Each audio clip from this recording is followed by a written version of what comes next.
Rubeus Hagrid est né le 6 décembre 1928 d'un humain sorcier et d'une géante nommée Fridluva, laquelle abandonna sa famille 3 ans plus tard.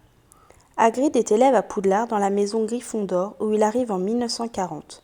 Son père meurt lors de sa 2e année d'études et il est renvoyé à tort en 1943. Le directeur de l'époque, Armando Dippet, croit en effet aux accusations du préfet Tom Jedusor, de 2 ans l'aîné de Hagrid, qui fit croire que le monstre libéré de la Chambre des Secrets était l'Acromantula élevé par le demi-géant Aragog. Albus Dumbledore, alors professeur de métamorphose, est le seul à croire à son innocence et s'arrange pour qu'il reste à Poudlard en devenant garde-chasse. C'est depuis cette époque que Hagrid tient Dumbledore en très haute estime et que ce dernier lui confierait sa propre vie sans hésiter. L'affection qu'il éprouve à l'égard de Dumbledore est telle qu'on peut se permettre de penser que le directeur de Poudlard a quelque peu remplacé pour lui la figure protectrice de son père mort quand Hagrid n'avait que 12 ans. À son exclusion de Poudlard, sa baguette magique est brisée.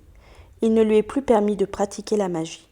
Cependant, il est probable qu'il ait intégré par la suite les restes de sa baguette magique dans un parapluie rose dont il se sert quelquefois, discrètement.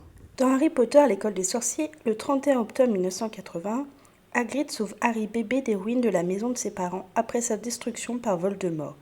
Il emmène le survivant sur la moto volante de Sirius Black et retrouve Albus Dumbledore et Minerva McGonagall à Privet Drive.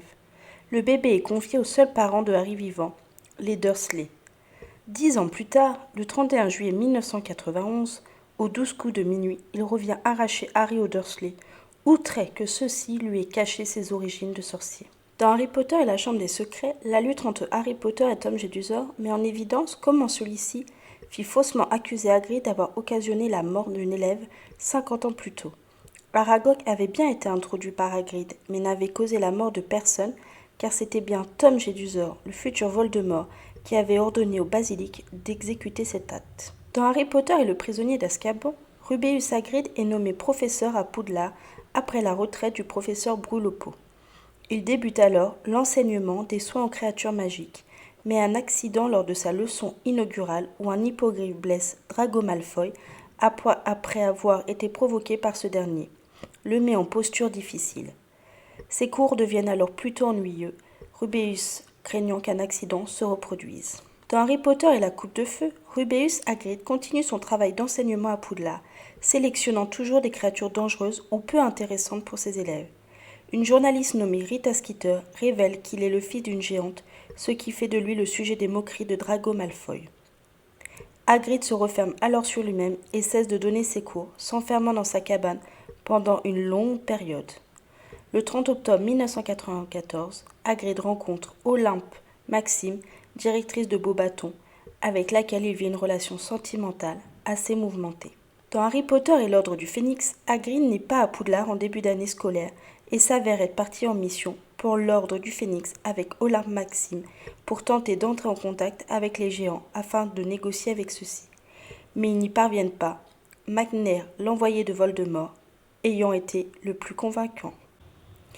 En raison de ce voyage, il reste donc mystérieusement absent pendant les premiers mois de l'année scolaire, en revenant particulièrement à Moché.